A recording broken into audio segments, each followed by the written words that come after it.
All right, good morning. We're here to give you all an update on an incident that happened yesterday.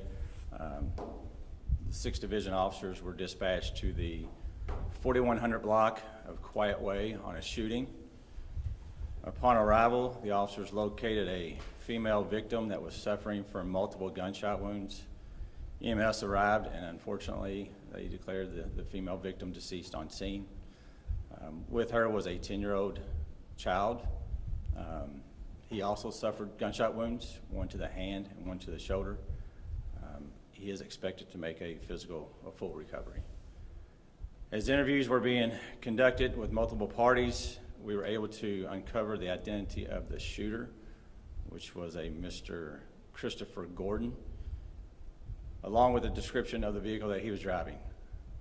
We were able to ascertain further that prior to the shooting, Mr. Gordon had taken his 2-year-old son from the vehicle. The 2-year-old's name is Kason, and this was a child he had in common with the female victim. Due to the nature of the incident and his past violent behavior with his children, LMPD contacted the Kentucky State Police to apply for an Amber Alert, and it was granted. Later in the evening, the homicide unit was able to locate Mr. Gordon's abandoned vehicle in the 3700 block of Lentz Avenue. A short time later, MetroSafe received a phone call from Mr. Gordon's family that they had Kason, and they were currently at the Louisville Metro Department of Corrections awaiting our response. We are extremely grateful for the assistance of the community.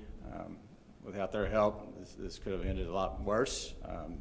Kason was returned safely. However, we are still looking for Mr. Gordon. He is wanted on fresh charges of murder, and an arrest warrant is being applied for. Mr. Gordon has a significant violent history, to include being charged with murder in 2009.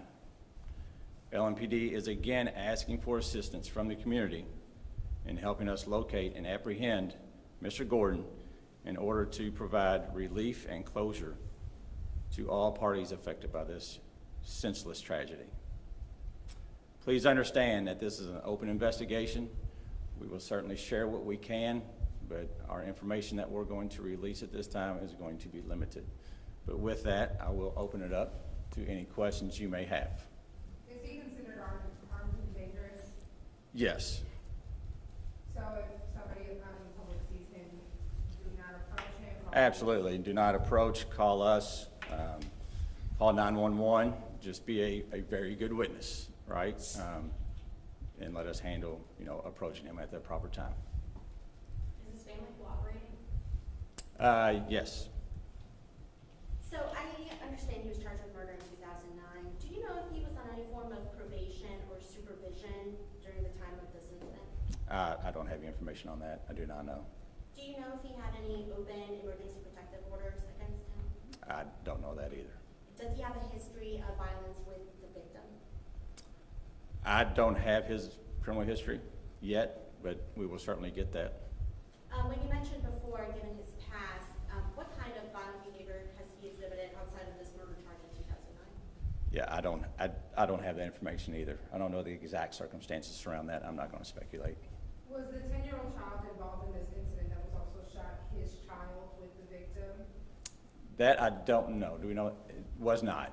And you may see me looking over for some answers, for some help, and it's Lieutenant Donnie Burbrink. It's his homicide unit that was out there all night doing this investigation with the help of the patrol divisions. And so sometimes I'll ask him for further clarification. Can you describe the shooting scene? I'm a little confused about whether something happened outside of the residence, was it inside, and did other people come from the neighborhood to try to assist? It's my understanding that it happened outside at a vehicle. As far as the timeline, just clarifying, you had said he had grabbed the child before shooting, so the child was in the car as well, the 2-year-old? Yes. And then there was an argument. He took the child, came back, another argument ensued, and then the shooting happened. He took the child and left and came back, or what do you mean by that? I believe he just took the child in the vehicle. And then proceeded. Yeah, take the child, leave, and come back. He took the child from the vehicle, placed him in another vehicle, and came right back. And as far as timeline, again, how long did it take for you guys, or for the family, so the family reached out to you, said they had found the child safe? Like, how long did that take after you started looking for this man, Mr. Gordon? We found the child about 9:30, I think, when we got the call. 9:30. Around 9:30 last night. Got the call about 9:30 last night, and I don't have the exact time that we were called to the scene. 4 o'clock. So just to clarify, do you believe that Gordon took the child to his family and then left again? Because you said that you got a call from the family. Yeah, I'm not sure how the child got to the family, but the family did call us and say, hey, he's safe, we got him here, and we went down there and met with him. I can imagine the family must have offered you some comment on that. What did they say as far as how they were able to get the child? I wasn't there, and I don't think we're gonna talk about that part of the investigation right now. Obviously, a lot of time has passed at this point. Do you believe that he's still in Louisville? I have no idea, I don't know. You mentioned KSP. Are there any other agencies that's helping you guys right now? Sorry, any? No. Just us in the community. Thank you. I'm good.